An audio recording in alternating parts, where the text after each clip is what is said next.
Hello दोस्तों और भाई लोग।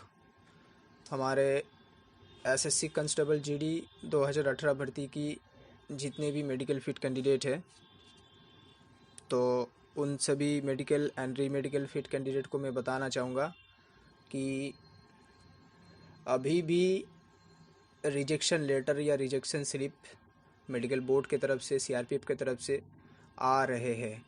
ठीक है, तो कुछ दिन पहले मैंने एक रिजेक्शन लेटर दिया था, शायद वो फरवरी का था, फरवरी या सितंबर जो भी है।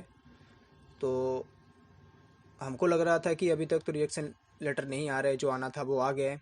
लेकिन अभी फ़िलहाल जो देखने को मिला कि गुजरात का कोई कैंडिडेट था जो जनवरी 23 तारीख को मेडिकल दिया था बीएसएफ में, गुजरात में, तो उसका रिजेक्शन लेटर अभी आ रहा है दिसंबर में।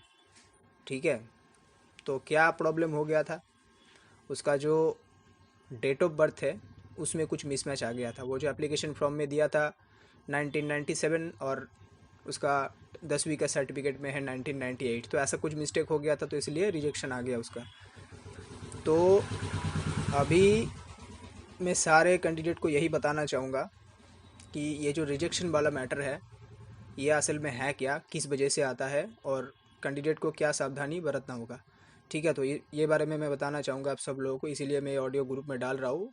और आप जितने भी सारे ग्रुप में जुड़े हुए हो, इस ऑडियो को फॉरवर्ड कर देना कि सारे कैंडिडेट को पता चल जाए।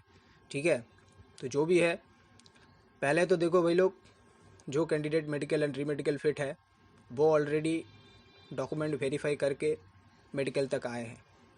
तो मेडिकल बोर्ड की तरफ से चाहे उनका डॉक्यूमेंटेशन जो भी है अप्रूव कर दिया हो, लेकिन वो data by the CRPF medical board की तरफ से उसको एसएससी में फॉरवर्ड कर दिया जाता है।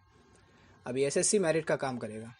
अभी मेरिट से पहले भी आपका जो डाटा है वो एप्लीकेशन फॉर्म के हिसाब से वेरीफाई होता है। ठीक है, तो उसमें जो देखा जाता है मेनली ऐसा नहीं है कि हम मेडिकल फिट है बस चलो यार ठीक है कोई दिक्कत ना होगा, ऐसा नहीं है। जब मेरिट आएगा आप लोगों को पता चलेगा। ऐसा बहुत कैंडिडेट होंगे जिनका नंबर मेरिट से ज़्यादा है लेकिन उनका मेरिट पर नाम नहीं आएगा। क्या कारण होगा, उनका पर्सनल बायोडाटा में कुछ मिसमैच होगा, इसीलिए उनका मेरिट पे नाम नहीं आएगा। तो बाद में अगर वो मॉडिफाई हो सकता है तो कोर्ट केस के हिसाब से हो सकता है, तो उनका बाद में मेरिट बन सकता है। पिछले भर्ती में भी ऐसा हुआ था, तो इसी भर्ती में ऐसा होने का संभावना है, इसीलिए मैं बता रहा हूँ आपको जो भी है। तो अभी जो है, पहले तो देखा जाएगा आपका नाम, आपका पिता का नाम, आपका डेट ऑफ बर्थ। ठीक है, ये 3 चीज़ सबसे इम्पॉर्टेंट है। एप्लीकेशन फॉर्म में आप जो नाम दिए थे आपका, और आपका जो फादर नेम है, और आपका जो डेट ऑफ बर्थ है, वो 10वीं का जो आपका सर्टिफिकेट है 10वीं सर्टिफिकेट से मैच करवाया जाएगा। ठीक है, सेम टू सेम होना चाहिए, इधर उधर नहीं होना चाहिए। ठीक है, ये हो गया।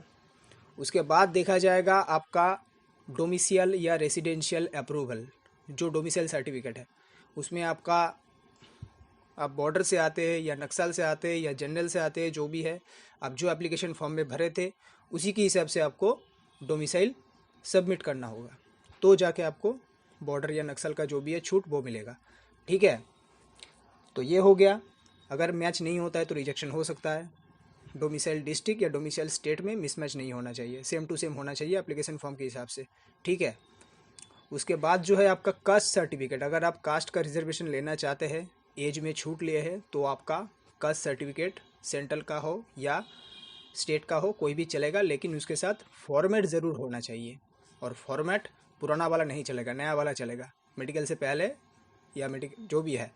ठीक है, तो फॉर्मेट सही ढंग से होना चाहिए और उसके साथ कास्ट सर्टिफिकेट होना चाहिए अगर आप कास्ट का छूट लेना चाहते हैं तो।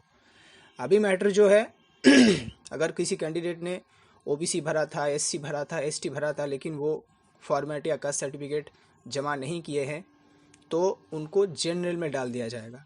ठीक है, तो उनको जनरल में डाल दिया जाएगा, जनरल के हिसाब से मेरिट बनेगा। लेकिन अगर कोई कैंडिडेट एज में छूट लिए है, यानी कि उनका एज 1/8/2018 के हिसाब से 23 साल से ज़्यादा हो रहे हैं, तो उनको तो कास्ट सर्टिफिकेट और फॉर्मेट जमा करवाना ही होगा। अगर नहीं करवाता है तो वो रिजेक्शन हो जाएगा, क्यों, वो कास्ट में छूट लिए है और कास्ट का छूट सिर्फ SC ST OBC वालों को ही मिलता है। तो उसके लिए कास्ट सर्टिफिकेट या फॉर्मेट जो भी है जमा कराना ज़रूरी है।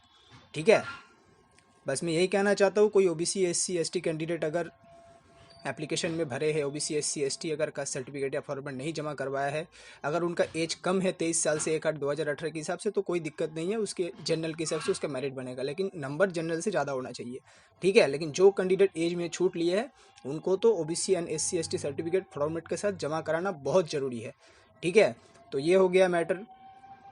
तो ये सब चीज़ आपका ठीक होना चाहिए, ठीक है। तो इसमें अगर कोई गलती हो जाता है तो आपका मेरिट पे नाम नहीं भी आ सकता है, चाहे आप मेडिकल फिट हो, आपका नंबर 100 में 100 ही क्यों ना हो, तो ये हो सकता है, क्योंकि हम पिछले भर्ती का कैंडिडेट थे, हमने पिछले भर्ती देखे थे, एग्ज़ाम से लेके मेडिकल री मेडिकल पूरा मेरिट तक हम आए थे, ठीक है। हमको पता है ऐसा बहुत कैंडिडेट थे जिनका नंबर कटअप से ज़्यादा था, मेरिट कटअप से, लेकिन उनका नाम नहीं आया था, पर्सनल बायोडाटा में कुछ मिसमैच था जो सुधर नहीं सकता था, ठीक है। तो इसीलिए मैं कह रहा हूँ रिजेक्शन लेटर अभी भी आ रहा है, आपको चौकन्ना रहना होगा। और इसीलिए मैं सभी कैंडिडेट से कह रहा हूँ, आपका जो ऑनलाइन एप्लीकेशन फॉर्म था जो आपने एकदम पहले भरे थे ऑनलाइन के टाइम, उससे मैच करके देख लिया कि आपसे कोई गलती ना हो गया हो एड्रेस में, या आपका फादर मदर नेम में, या आपका डेट ऑफ बर्थ में, कास्ट में, ठीक है। सब ठीक ठाक होना चाहिए। अगर आपका सब ठीक है, आपका डॉक्यूमेंट भी सब ठीक ठाक है, तो आप निश्चिंत रहिए, कोई दिक्कत नहीं है।